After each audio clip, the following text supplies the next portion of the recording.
me alone. We're in a freaking pandemic. I'm just trying not to die. If there's one thing I've learned, it's that bahala nag-unsa ta kadugay, wa nagkita. Nagyoy mga tao nga wa gyoy nindot maingon. Uy, Day! Kamusta man mo dira, Day? Murag nang hupong lagi ka dira. Easy kagkaon sa quarantine. Ay, Tito. Yeah, and she keeps posting pictures pag of her body, Tito. Like, Maria, bayag ang ngayon. Yuck. Well, Kamo ba? Undangi ko nuna ninyo. Unya, Day. Nag-vlog-vlog, gihapon ka? How are you? Unya, nagikwarta na. Oh, May yes. pakibaw ka no, may pag nag-nurse ka. Ay, mong igagaw dito. Ay, gajuti ron. Ako kay sweldo.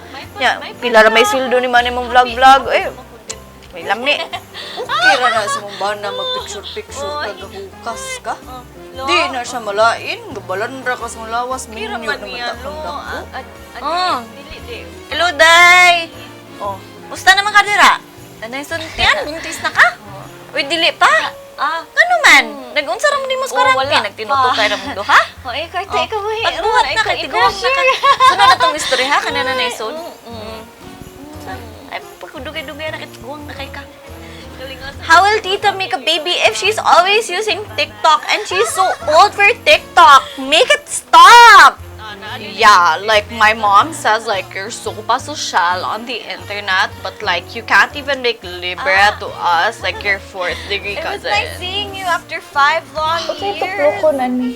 Tita, tingnan pa dyan dira. And the list goes on. Backhanded compliments or insults usually vary from your civil status, your age, financial status, you name it. Para lang good na maingon. I've always struggled with people and how we choose to interact with others. Like, I've always wondered why we use backhanded compliments as a form of interaction. It's really weird, and sa Pilipinas, sa paginan ako pakitaan. On the exterior, katawa-katawa lang ta, smile-smile, pa-cute-cute.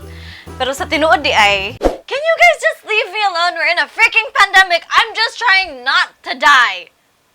Thank you very much. I'm out. When I find myself in difficult situations and I'm about to lose my cool, which is like 99.9% of the time, I always try to remember something that I learned in kindergarten. If you don't have anything nice to say, then don't say anything at all. I always try to remember it, and then I don't feel so bad. Because at least I know that I know more than these people, and that I always strive to be my best, even if it's so hard sometimes. I know when to bite my tongue, and I can assure myself that I'm not responsible for putting another person down, and that alone feels great. So by Hanas, with the holidays coming right around the corner, may you constantly be reminded by this. Your silence doesn't mean you're weak. It just means that your words are valuable and you don't spend them on cheap people. And hopefully, when you do choose to speak, may your words be so expensive that people yearn for it, are encapsulated by it, and your words echo in their lives forever. You kind of realize along the way that usually the people that speak so loud usually don't really have anything to say. Again, kung wa kanindot maingon, ano lagstorya. Pero, kung dakog sodi mong ampaw, sige go tita, birahi ko, okay ra. Diba? Easy girl. Di bitaw, let's just be nice guys. It's been a rough year and the holidays aren't exactly easy for most of us. If you're the type of person nga daghagsat-sat ug way nindot maingon, I hope you receive the gift of empathy and compassion this year. And maybe even a mirror so you can take a good, hard look at yourself and realize that you're not perfect either. And while we're at it, maybe throw in a notebook so you can write down your thoughts because not everybody wants your opinion. Love you. And if you're someone who's constantly worried about what others think of you, may you receive the gift of freedom this year. Freedom from everything that's ever been holding you back. Also, I suggest that you try not wearing a bra for an entire week. If that doesn't make you stop caring about what other people think of you, I don't know what will. It did wonders for me.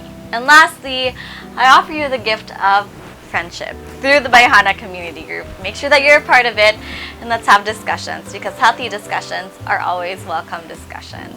Have a happy holiday, everyone! And for more videos like this, make sure that you're following By TV and By Hana on YouTube. And for more truth bombs like this, make sure you're following me on all my socials. I'm Issa Please. Merry Christmas, Happy New Year, and I'll see you in the next video.